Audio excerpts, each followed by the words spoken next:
الحمدللہ رب العالمین والصلاة والسلام علی سید الانبیاء والمرسلین وعلی آلہ واصحابہ اجمعین۔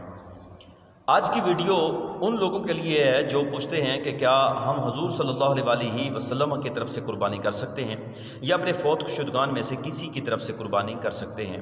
تو یاد رکھیے، سب سے پہلے جو صاحب نصاب ہے، صاحب استطاعت ہے، جس پر قربانی واجب ہے، تو سب سے پہلے تو وہ اپنا واجب ادا کرے، اس پر جو واجب ہے، یعنی وہ اپنی طرف سے قربانی کرے۔ ہاں، اگر اللہ نے اس کو توفیق دی ہے تو ایک بکرا جو ہے اور لے لے یا کسی بڑے جانور کے اندر حصہ رکھ لے، اس کے حصے وہ نیت کر لے کہ یہ حصہ میرے فلاں فوت شدہ کی طرف سے ہے، یا یہ حصہ حضور صلی اللہ علیہ وسلم کی بارگاہ میں پیش کرنے کے لیے ہے، تو اس کی قربانی ہو جائے گی۔ جیسا کہ مولا کائنات شیر خدا رضی اللہ تعالیٰ عنہ حضرت علی پاک رضی اللہ تعالیٰ عنہ وکرم اللہ وجہ الکریم کے بارے میں ترمذی میں آتا ہے، حنش سے مروی ہے، وہ کہتے ہیں کہ میں نے حضرت علی رضی اللہ تعالیٰ عنہ کو دیکھا کہ 2 مینڈے کی قربانی کر رہے ہیں۔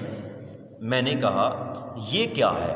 تو انہوں نے فرمایا رسول اللہ صلی اللہ علیہ وسلم نے مجھے وصیت فرمائی کہ میں رسول اللہ صلی اللہ علیہ وسلم کی طرف سے قربانی کروں، لہٰذا میں حضور صلی اللہ تعالیٰ علیہ وسلم کی طرف سے قربانی کرتا ہوں۔ حضرت مولا کائنات رضی اللہ تعالیٰ عنہ حضور علیہ الصلوۃ والسلام کی طرف سے قربانی کیا کرتے تھے۔ ابو داؤد کے اندر آتا ہے، نسائی شریف کے اندر بھی ہے، حضرت عبداللہ بن عمر رضی اللہ تعالیٰ عنہما سے روایت ہے کہ رسول اللہ صلی اللہ علیہ وسلم نے ارشاد فرمایا، مجھے یوم اضحیٰ کا حکم دیا گیا، اس دن کو خدا نے اس امت کے لیے عید بنایا۔ ایک شخص نے عرض کی، یا رسول اللہ صلی اللہ تعالیٰ علیہ وسلم، یہ بتائیے اگر میرے پاس منیحہ کے سوا کوئی جانور نہ ہو تو کیا اسی کی قربانی کر دوں؟ حضور علیہ السلام نے فرمایا نہیں۔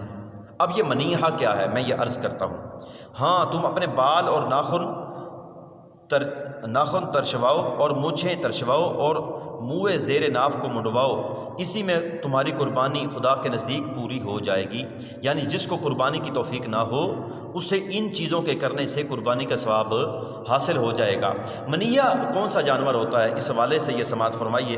منیہ اس جانور کو کہتے ہیں جو دوسرے نے اسے اس لیے دیے کہ یہ کچھ دنوں اس کے دودھ وغیرہ سے فائدہ اٹھا لے، پھر مالک کو واپس کر دے۔ یعنی اگر کسی نے جانور لیا ہوا ہے اور اس نیت سے لیا ہے کہ مجھے دودھ کی ضرورت ہے اور اس نے دے دیا ہے، دودھ کی نیت سے لیا ہے لیکن وہ اس کی قربانی کا اپنا عید کے دن کرنا چاہتا ہے، تو اس کی قربانی کرنے سے حضور علیہ الصلوۃ والسلام نے منع فرمایا ہے۔ ایسے جانور کی قربانی نہیں ہو سکتی۔ یاد رکھیے گا کہ ایسا مال جو انسان کے تصرف میں ہو، انسان کی ملکیت میں ہو، ذاتی مال خرچ کیا گیا ہو، اگر جانور ہو تو اس پر بھی پورا تصرف حاصل ہو، ذاتی ملکیت کے اندر ہو، مال بھی ملکیت کا خرچ کیا گیا ہو، تو ایسے جانور کی قربانی جو ہے وہ قابل قبول ہوگی۔ اگر ایسا نہیں ہے تو وہ جانور کی قربانی نہیں ہو سکتی۔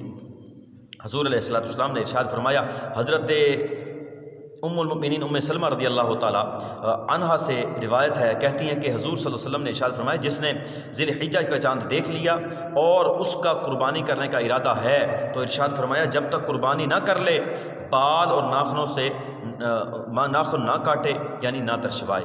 حضور علیہ الصلوۃ والسلام کا یہ فرمان ہے، اور اوپر کے فرمان سے واضح ہو گیا کہ جس کے پاس توفیق نہیں ہے، جس کو ہمت نہیں ہے، وہ ناخن نہ ترشوائے، وہ بال نہ کاٹے، اس کو وہ عید کے دن کاٹے تو اللہ تعالیٰ اس کو قربانی کا ثواب عطا فرمائیں گے۔ لیکن وہ شخص جس نے پہلے سے بال نہیں کاٹے ہوئے، جس نے پہلے سے ناخن نہیں کاٹے ہوئے اور وہ 40 دن سے اوپر ہو جائے گا، تو اس کو چاہیے کہ وہ ناخن ترشوا لے اور بال کاٹ لے۔